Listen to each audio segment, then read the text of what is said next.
Nanay, pinapatawad na po namin kayo. Kahit na mahirap. Nay Rosel, maraming salamat po ha. Na pumayag kayo na ilibing si Nanay Melania katabi ni Tatay Darius. Ginawa ko yun para sa'yo. Kasi nagbuwis ka din ng buhay para sa amin.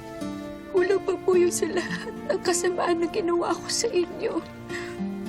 Nawalan po ako ng nanay, ng tatay dahil deserve ko po yun, Nay. I'm so sorry. Huwag mo sasabihin yan. Huwag mong iisipin na naging isa ka. Nandito kami. Pamilya mo kami. Asawa ko si Darius. Anak ka ni Darius. Parang anak na rin kita. At ako ang tiyahin mo. Kaya pala, may kasamaan yung ugali mo.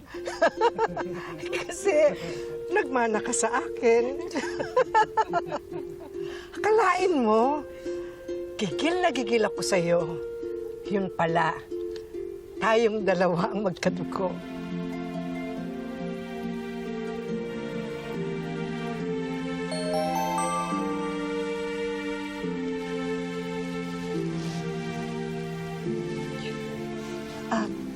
Nag-message yung doktor. Pwede na daw lumabas si na Tyrone tsaka si Belle.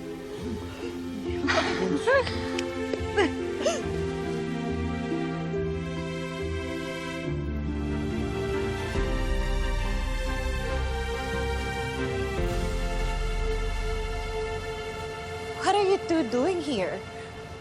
Naliligaw yata kayo. Oh, but we're exactly where we want to be. Sinadya talaga namin pumunta dito para makita ka. Ganyan. So anong gusto nyo? Umiyak ako ng dugo habang humihingi ng tawad sa inyo? Excuse me, but I will never give you the satisfaction of seeing me defeated. Ang kapal na mukha mong magtapang-tapangang hayop kang bruha ka. Grabe ka rin, no? Kung na nga yung madami ng dinamay na tao, ganyan ka pa kung umasta. Oh, believe me, kung bibigyan ako ng pagkakataon, I'd gladly do it all over again. Ibang klase ka talaga, Via. Ikaw nang gumawa ng krimen, ganyan ka pang magsalita. Huwag kang mag-alala. Ngayong mabubulok ka na dito sa kulungan, pwede ka na mag-rina-rinahan anytime. Ito ang training ground mo. Dahil sigurado ako na kapag namatay ka, makakaharap mo si Satanas. Ang dami mong sinasabi. Alam niyo, kung alam ko lang na kayo ang bisita ko, sana natulog na lang ako. Dream on, Bia. As if naman marami pang gustong dumalaw sa'yo dito. Wala enough. Hindi naman aksidente ang pagbagsak mo. Dahil ikaw mismo ang humukay sa kinalalagyan mo. At sisiguraduhin ko na mananatili ka sa pagkabangon mo. Itong tatandaan mo, gagawin ko lahat para hindi ka makalabas sa impyerno ito. No freaking way. Never! Hindi pa dito natatapos ang lahat. Makakalaya din ako.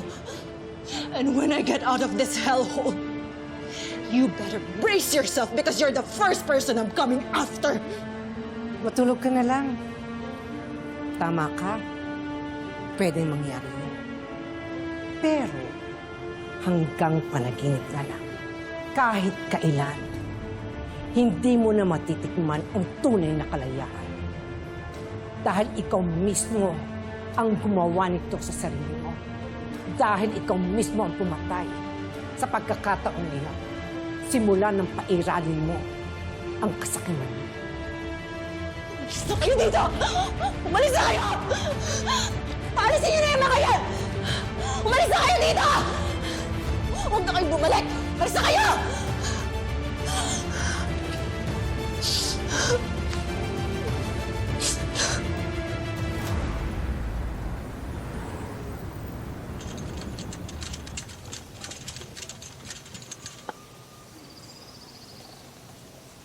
Ang ganda ng panahon. Iwan mo muna ako. Gusto kong mapag-isa. Ma'am, hindi ko po kayo pwedeng iwan. At saka baka may kailanganin pa po kayo. Sige na. Kaya ko. Malakas pa ako.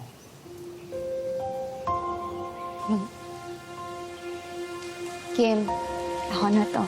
Okay po. Ang bahala. Hi, tita.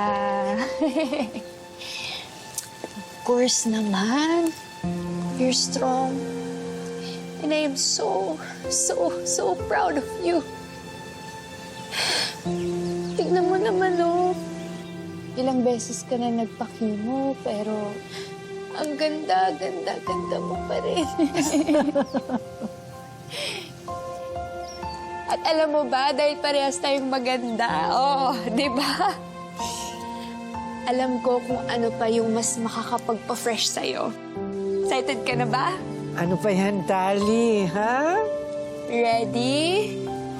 1, 2, 3. Sukat na natin to sa'yo, ha? Sige. And...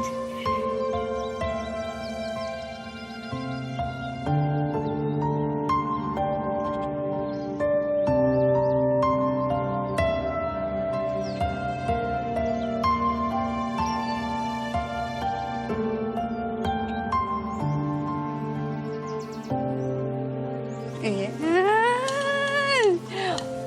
Ano sila sa'yo? Ikaw talaga. Oo nga. Maganda nga, ano? Basta magpalakas ka, tita, ha? Akong bahala sa'yo. Ako yung mag-aalaga sa'yo. Gusto kong bumawi sa lahat ng mga kasalanan na nagawa ko sa inyo noon. Gusto ko marami pa tayong taon para magkasama.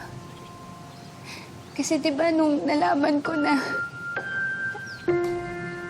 si Tatay Darius yung totoong tatay ko, agad siyang binawi sa akin, diba? At ayoko yung mangyari sa'yo. Kung ano man yung pagkukulang ni Tatay Darius sa'yo noon.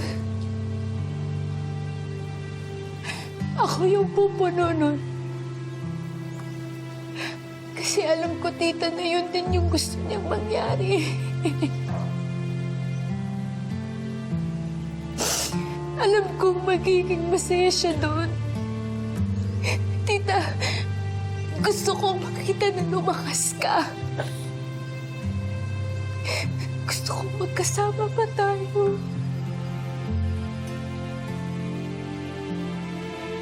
Tali?